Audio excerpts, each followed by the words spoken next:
Bonjour à tous et à toutes.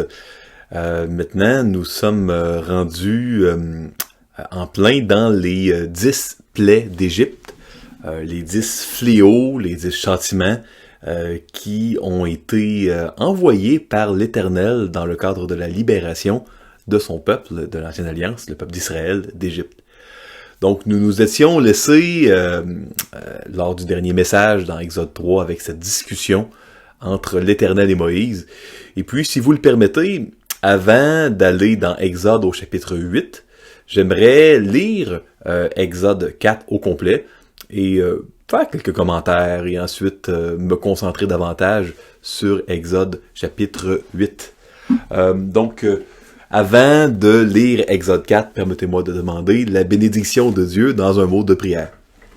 Seigneur Dieu, merci pour ta parole, merci pour cette intervention que tu as fait pour libérer ton peuple il y a si longtemps déjà. Merci pour toute la lumière qu'elle jette sur notre propre esclavage et notre propre libération en toi. Merci Seigneur parce que tu demeures le même. Dans le nom de Christ, nous te prions. Amen. Donc, lisons la suite de Exode chapitre 4. En fait, tout le chapitre 4 au complet, si vous me le permettez.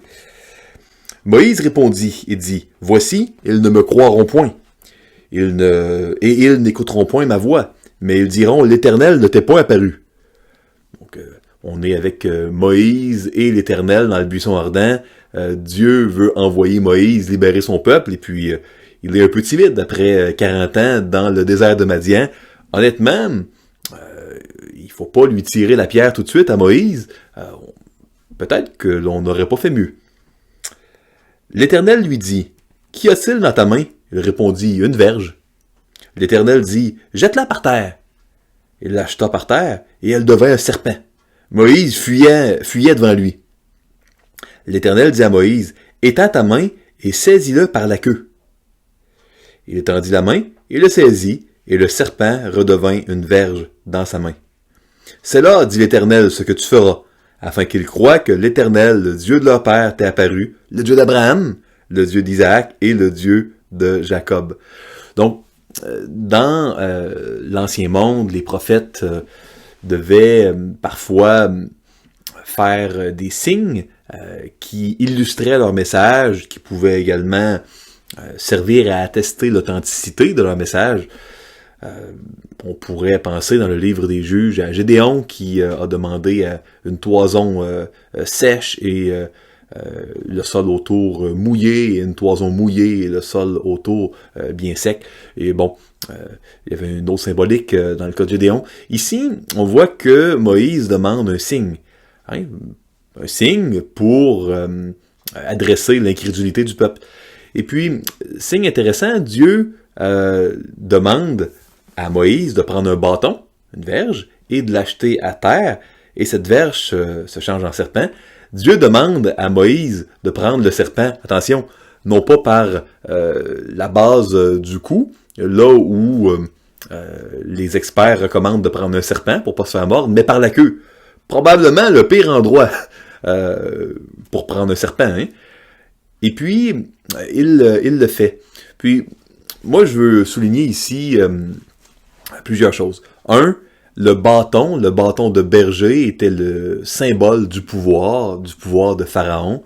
On voyait souvent le Pharaon avec son bâton, sa crosse de berger, et c'est intéressant de voir que, encore une fois, c'est un symbole qui est très similaire à celui de Pharaon qui est donné à Moïse. Le serpent était le symbole de Horus, le symbole du Pharaon. On avait sur le chapeau du Pharaon un uréus, une tête de serpent, et le serpent était à bien des égards un symbole de l'Égypte. Donc ici, on voit que le bâton, qui représente le pouvoir d'autorité de Moïse, est changé en serpent, symbole de l'Égypte. On va voir, en fait, on ne verra pas, mais que lors d'une confrontation entre Moïse, Aaron et le pharaon et ses magiciens, le bâton de Moïse va se changer en serpent. Les magiciens vont être capables d'imiter ce miracle. Est-ce que c'est par de la sorcellerie ou leurs bâtons étaient des genres de serpents qui étaient immobiles par quelques enchantements? Écoutez, ça, on n'est pas certain, il y a beaucoup d'encre qui a coulé là-dessus. Chose certaine, Satan est capable de faire différentes sortes d'actions surnaturelles, mais le serpent de Moïse engloutit tous les autres, représentant la suprématie de Yahweh, de l'Éternel, sur l'Égypte. Le serpent qui va gagner, c'est celui de Moïse. Donc, continuons ici, sautons au verset 6. L'Éternel lui dit encore, « Mets ta main dans ton sein. » Il mit sa main dans son sein, puis il la retira, et voici, sa main était couverte de lèpre, blanche comme la neige. L'Éternel dit, « Remets ta main dans ton sein. » Il remit sa main dans son sein, puis il la retira de son sein, et voici, elle était redevenue comme sa chair.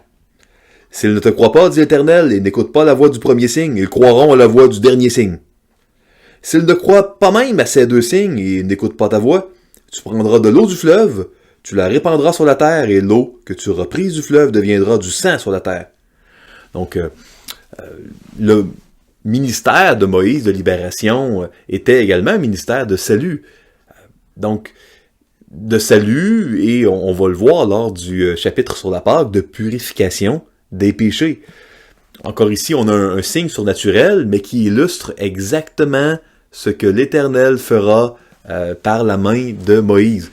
Les miracles, que ce soit ceux de Moïse ou ceux de Jésus dans l'Évangile, illustrent une vérité spirituelle. Ce ne sont pas des miracles choisis d'une manière aléatoire, au hasard. Et bien entendu, le Nil était le cœur de l'Égypte, de l'écosystème égyptien, et puis toute la vie provenait du Nil. De changer l'eau du Nil en sang, c'est de montrer la suprématie de l'Éternel sur le Dieu du Nil et puis sur toute la source de vie de l'Égypte. Continuons. On va voir ce que Moïse va répondre devant ces trois signes miraculeux. Moïse dit à l'Éternel, « Ah, Seigneur, je ne suis pas un homme qui a la parole facile, et ce n'est ni d'hier, ni d'avant-hier, ni même depuis que tu parles à ton serviteur, car j'ai la bouche et la langue embarrassées. » L'Éternel lui dit, « Qui a fait la bouche de l'homme? Et qui rend muet, ou sourd, voyant ou aveugle? N'est-ce pas moi, l'Éternel?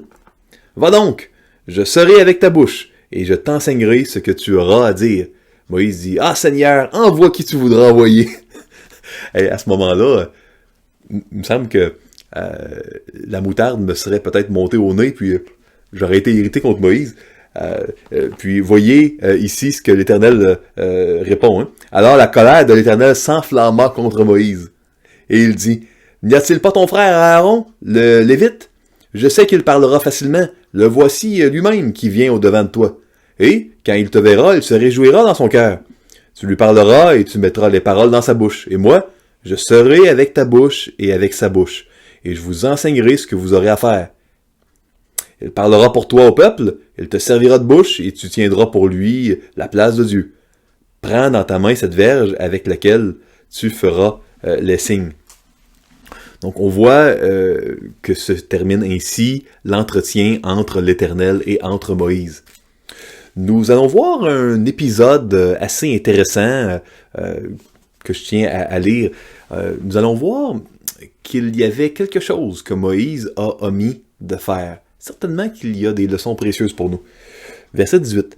Moïse s'en alla et de retour auprès de Jéthro, son beau-père, il lui dit, « Laisse-moi, je te prie, aller rejoindre mes frères qui sont en Égypte, afin que je vois s'ils sont encore vivants. » Jéthro dit à Moïse, « Va en paix. » L'Éternel dit à Moïse, en Madian, « Va, retourne en Égypte, car tous ceux qui en voulaient à ta vie sont morts. » Moïse prit sa femme et ses fils, la fit monter sur des ânes et retourna dans le pays d'Égypte. Et il prit dans sa main la verge de Dieu, donc le fameux bâton qui s'est changé en serpent. On va voir que ce bâton-là, son rôle n'est pas terminé. Il va avoir un rôle jusqu'à la fin du récit. L'Éternel dit à Moïse, en partant pour retourner en Égypte, « Vois tous les prodiges que je mets en ta main. Tu les feras devant Pharaon, et moi, j'endurcirai son cœur. et il ne laissera point aller le peuple. Là, ici, vous vous dites peut-être, quoi? Dieu a endurci le cœur du Pharaon, puis ensuite il a été châtié? C'est injuste, là? Non, écoutez, c'est pas exactement... en fait, ce n'est pas injuste du tout. Et puis, je vais aborder, un peu plus tard, le thème de l'endurcissement, et je veux élaborer ce thème avec vous. On va étudier le texte biblique pour voir de quoi il s'agit. Donc, restez des nôtres, nous n'aurons pas le temps d'en parler aujourd'hui, mais je veux revenir là-dessus et traiter en profondeur ce thème de Dieu qui endurcit le Pharaon et Pharaon qui s'endurcit lui-même le cœur. On voit les deux dans le récit de l'Exode et je tiens à revenir là-dessus. Verset 22. Tu diras à Pharaon, ainsi parle l'Éternel, Israël est mon fils, mon premier-né. Je te dis, laisse aller mon fils pour qu'il me serve. Si tu refuses de le laisser aller, voici, je ferai périr ton fils, ton premier-né. Pendant le voyage, en un lieu où Moïse passait la nuit, l'Éternel l'attaqua et voulut le faire mourir. Séphora, ça c'est l'épouse de Moïse, prit une pierre aiguë, coupa le prépuce de son fils et le jeta aux pieds de Moïse en disant « Tu es pour moi un époux de sang ». Vous dites peut-être à ce moment-ci « Wow, fameux passage que Matthieu voulait ajouter à sa prédication. Est-ce qu'il s'est trompé? Est-ce qu'il dit le bon passage? » Eh oui, je me suis pas trompé, continuons. Et l'Éternel le laissa. C'est alors qu'elle dit « époux de sang » à cause de la circoncision. L'Éternel dit à Aaron « Va dans le désert au-devant de Moïse. » Aaron partit. Il rencontra Moïse à la montagne de Dieu et il le baisa. Moïse fit connaître à Aaron toutes les paroles de l'Éternel qu'il l'avait envoyées et tous les signes qu'il lui avait ordonné de faire. Moïse et Aaron poursuivirent leur chemin et ils assemblèrent tous les anciens des enfants d'Israël. Aaron rapporta toutes les paroles que l'Éternel avait dites à Moïse et il exécuta les signes aux yeux du peuple. Et le peuple crut. Ils apprirent que l'Éternel avait visité les enfants d'Israël, qu'il avait vu leur souffrance, et ils s'inclinèrent et se prosternèrent. Donc, on voit vraiment ici que Dieu avait envoyé Moïse. Moïse s'était prosterné, avait enlevé ses sandales, avait fini par obéir, mais il avait négligé une chose. Le signe de l'alliance d'Abraham. Moïse devait circoncire ses enfants. C'était vraiment la règle qui devait être suivie. Maintenant, pour quelque raison que ce soit, peut-être parce que ce n'était pas la coutume au pays de Madian, ça n'avait pas été fait. Et on ne peut pas être en train de servir le Seigneur et rejeter son alliance dans notre maison. Et puis, Moïse devait absolument pratiquer dans sa maisonnée ce qu'il allait prêcher aux anciens d'Israël. Heureusement, c'était dans la souveraineté de Dieu que Séphora s'empresse de faire une circoncision d'urgence, le signe de l'alliance. Mais définitivement, il y a une leçon. On veut servir le Seigneur, puis ça doit commencer par les petites choses dans notre vie. On doit être fidèle dans notre cœur, dans notre maisonnée, dans nos rôles les plus fondamentaux. Puis ça devrait toujours être le premier pas de notre ministère pour Dieu. Le reste doit être un prolongement de notre fidélité dans notre cœur, puis à la maison, pour le Seigneur. Maintenant, les contextes à la maison changent énormément, et puis il y aurait beaucoup de choses à dire ici. Je vous lis seulement quelques versets du chapitre 5, seulement les premiers versets. Inquiétez-vous pas, je ne vais pas continuer jusqu'au chapitre 8 ainsi. Mais comme on ne peut pas, en 8 messages, prêcher sur tout ce qu'il y aurait à dire dans les 15 premiers chapitres de l'Exode, je cherche tant bien que mal, avec difficulté, à choisir certains passages clés qui vont vous permettre de voir le fil conducteur. Chapitre 5. Moïse et Aaron se rendirent ensuite auprès de Pharaon et lui dirent « Ainsi parle l'Éternel, le Dieu d'Israël. Laisse aller mon peuple, pour qu'il célèbre au désert une fête en mon honneur. » Pharaon répondit « Qui est l'Éternel, pour que j'obéisse à sa voix en laissant aller Israël? Je ne connais point l'Éternel, et je ne laisserai point aller Israël. » Écoutez, avant de lancer des tomates ou des œufs au Pharaon, je vous pose la question. L'Égypte ancienne était empreinte de pluralisme religieux. Il y avait plein de dieux. Je vais vous montrer un tableau dans quelques instants. Et puis là, Moïse et Aaron surviennent devant une audience et disent « Laisse aller mon peuple ». On parle de plusieurs centaines de mille travailleurs. Très important pour l'économie nationale. Et là, Moïse demande à Pharaon, au nom de Yahweh, de l'Éternel, de laisser aller son peuple.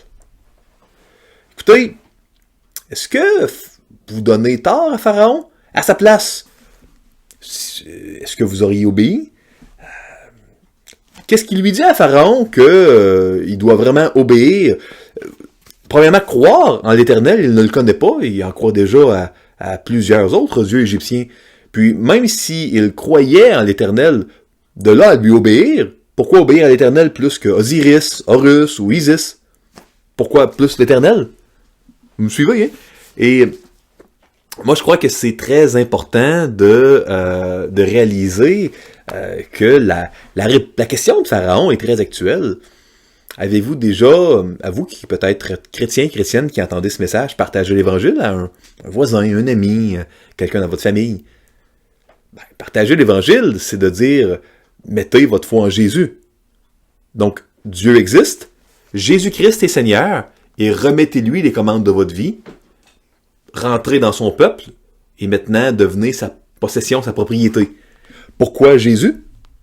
Pourquoi un homme, un être humain, une femme devrait donner sa vie à Jésus plutôt qu'à un autre Dieu?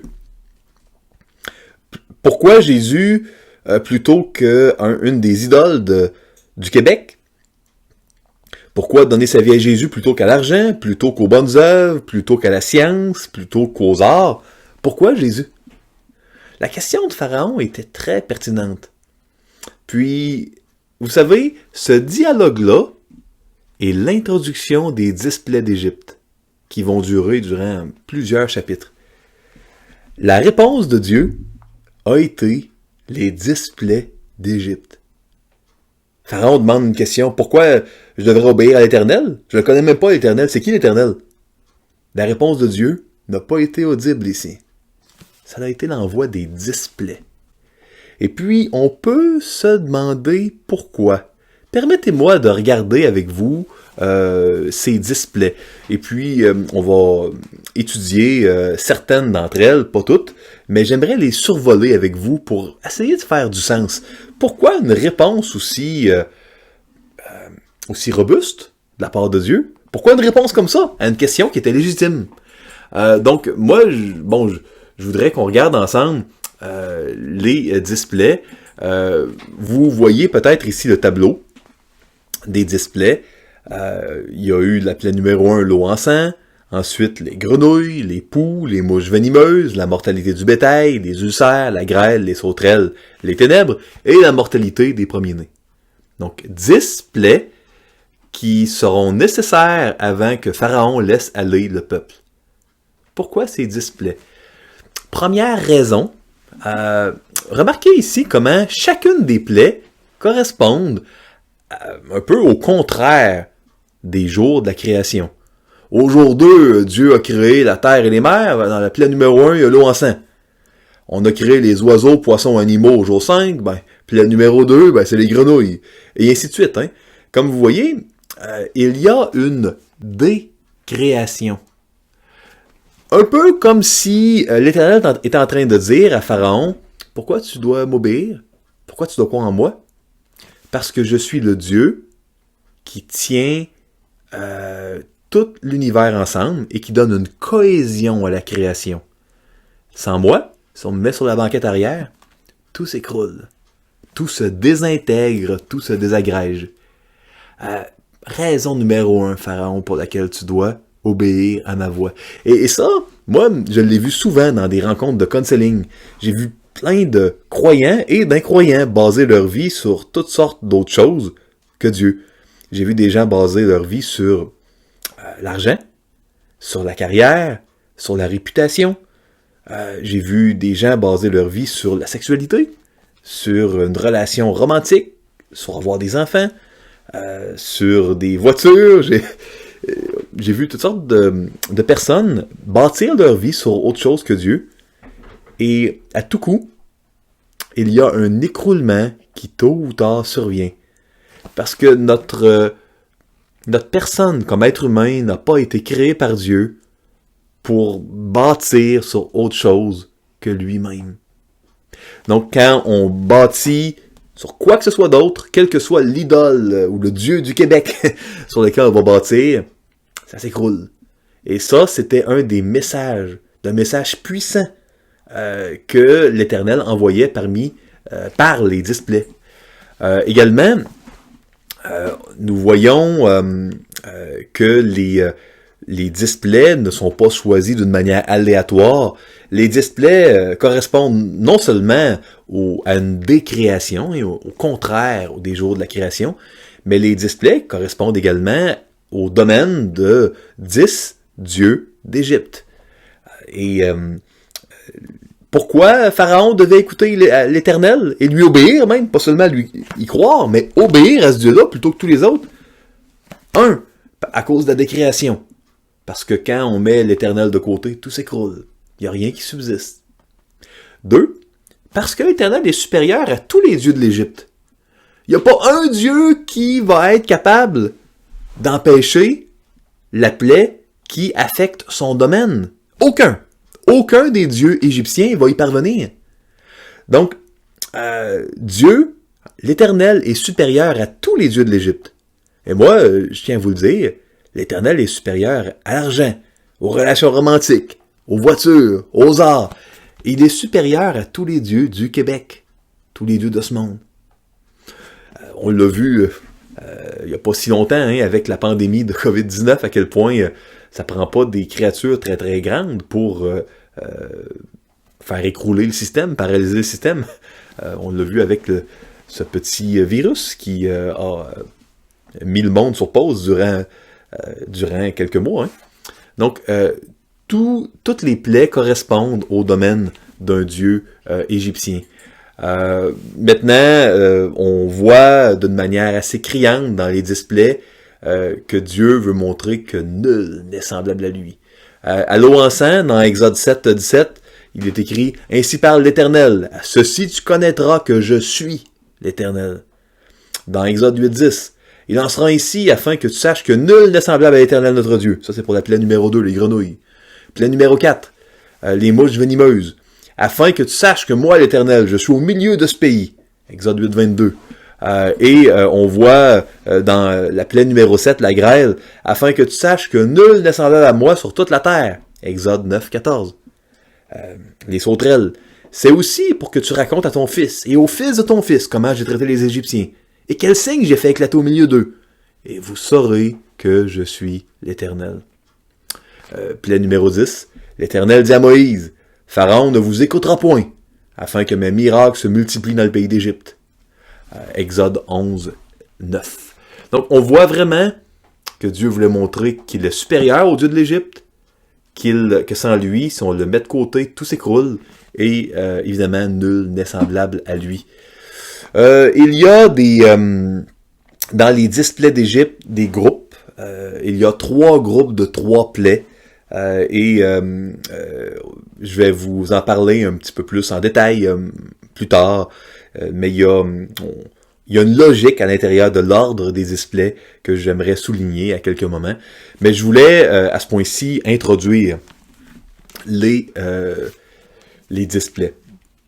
Et souvenez-vous, les 10 plaies sont une réponse de Dieu à cette question, à ce refus de Pharaon. Non, moi je laisse pas aller les enfants d'Israël. Puis qui est l'Éternel. Pourquoi je lui obéirais plus qu'un autre? C'est la réponse haute et claire que l'Éternel amènera. Puis de nos jours, la question est la même pour vous. Pourquoi vous obéiriez à l'Éternel? Il y a d'autres dieux au Québec. Pourquoi l'Éternel? Pourquoi y croire et même lui obéir? Parce que sans lui, tout s'écroule. Parce qu'il est supérieur à tous les dieux, parce que nul n'est semblable à lui. Et là, je prends un peu d'avance, parce qu'il a prévu un plan personnel pour sauver quiconque va à lui et met sa foi en lui. Il n'y a pas personne, sauf Dieu, qui a prévu cela. On peut décider de mettre ça de côté, mais faites-le pas trop longtemps, parce que la vie est courte, et puis après la mort, il n'y a plus de possibilités de mettre sa foi en Jésus et d'être sauvé. C'est durant la vie ici-bas que ça se passe. Ne gaspillez pas la décision la plus importante que vous avez à prendre. Et quand je parle de décision, je veux surtout pas laisser croire que on a la capacité de se sauver soi-même par notre pouvoir décisionnel. Je crois vraiment que seule la régénération de l'Esprit Saint permet qu'un enfant de Dieu se convertisse. Seul l'Esprit Saint peut briser notre cœur de pierre et puis l'amener à se tourner vers Dieu et à prendre cette décision-là par la grâce irrésistible de Dieu. Et je le mentionne souvent parce que le mot décision peut être employé à différentes sauces, puis je voulais vous donner la saveur de la sauce avec laquelle je l'emploie moi. Maintenant, lisons quelques versets de Exode 8. On parlera un peu des grenouilles, l'Éternel contre Eket, Dieu des grenouilles, et ensuite on va terminer par un mot de prière, puis on continuera l'Exode 8 la prochaine fois. Le reste. L'Éternel dit à Moïse, là je suis dans 8.1, dis à Aaron, étends ta main avec ta verge sur les rivières, sur les ruisseaux et sur les étangs, et fais monter les grenouilles sur le pays d'Égypte. Aaron étendit sa main sur les eaux de l'Égypte, et les grenouilles montèrent et couvrirent le pays d'Égypte. Mais les magiciens en firent autant par leurs enchantements. Ils firent monter les grenouilles sur le pays d'Égypte. Donc les magiciens ont réussi à copier uniquement les premières plaies. Par la suite, ils n'y sont plus capables. Pourtant, ils ne se convertissent pas pour autant. Puis on l'a vu durant le COVID, il n'y a pas eu une conversion de masse, à ce que je sache. Et ce fut semblable à l'époque des displays. La souffrance amène les gens à se tourner vers Dieu, mais ne change pas la disposition de leur cœur. Pharaon s'est tourné vers Dieu, mais pas avec une repentance réelle.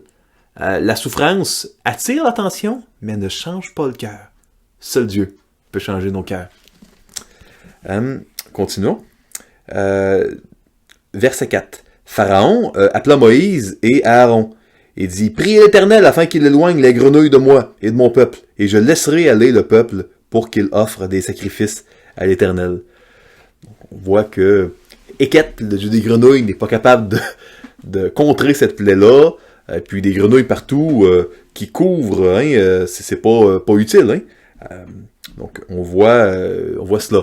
Maintenant, on voit dans les versets 5 à 7 qu'on peut imiter Dieu. Les magiciens ont réussi à amener des grenouilles, mais on ne peut pas se délivrer soi-même. Lisons les versets 5 à 7. Moïse dit à Pharaon, « Glorifie-toi sur moi. Pour quand prierai-je l'Éternel en ta faveur, en faveur de tes serviteurs et de ton peuple, afin qu'il retire les grenouilles loin de toi et de tes maisons? Il n'en restera que dans le fleuve. » Il répondit, « Pour demain. » Et Moïse dit, « Il en sera ainsi, afin que tu saches que nul n'est semblable à l'Éternel notre Dieu. » Verset 7. « Les grenouilles s'éloigneront de toi et de tes maisons, de tes serviteurs et de ton peuple.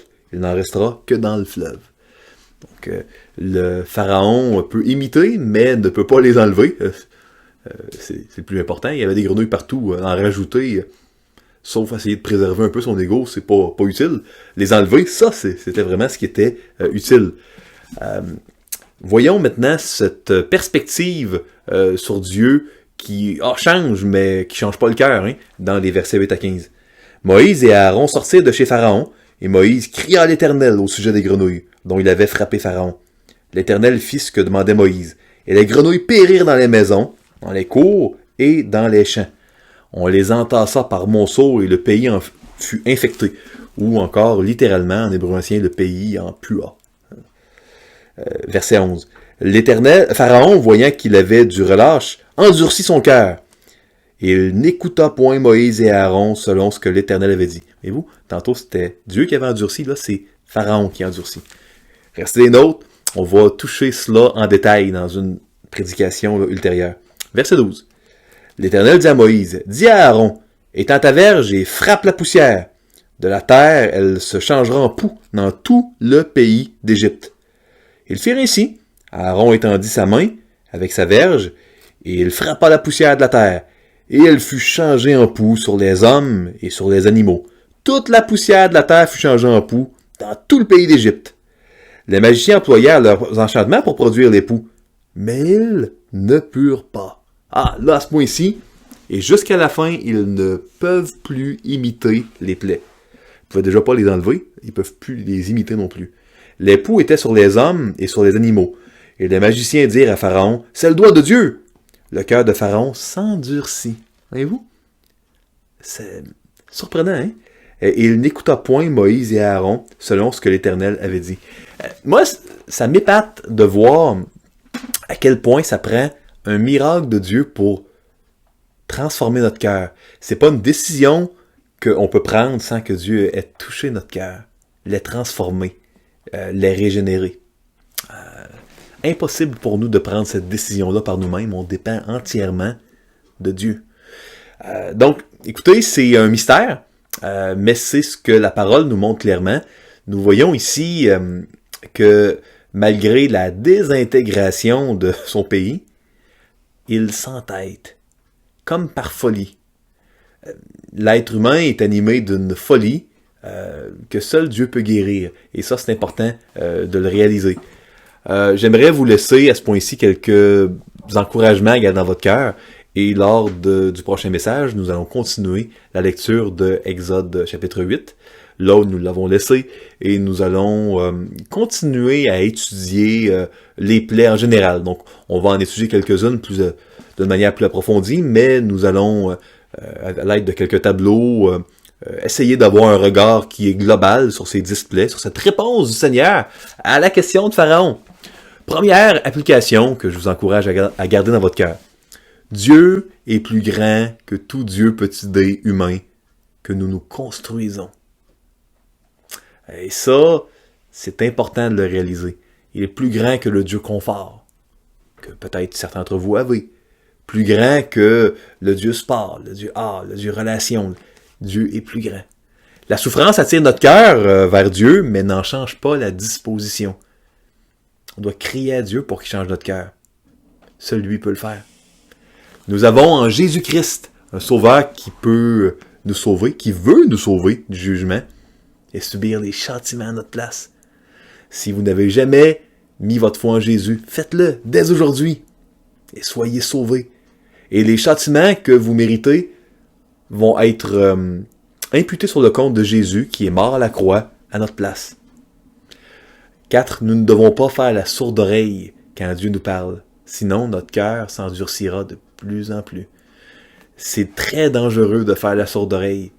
Quand on fait la sourde oreille à Dieu, le cœur s'endurcit, devient aveugle, et c'est tragique. Ne faites pas cela. C'est la chose la plus grave, la plus toxique qu'un être humain peut faire, que de faire la sourde oreille à Dieu. Dieu est tellement bon. Il y a tellement de joie et de délices qu'il prévoit pour nous. Ah, la vie sur terre n'est pas facile, loin de là. Mais le Seigneur est en train de faire une œuvre glorieuse dans la vie de ses enfants. Puis il veut le faire dans votre vie aujourd'hui. Que le Seigneur vous bénisse richement. Que le Seigneur ouvre les yeux et les oreilles de votre cœur pour que vous puissiez être pleinement attentif, attentive à lui. Bonne fin de journée, le Seigneur vous aime profondément.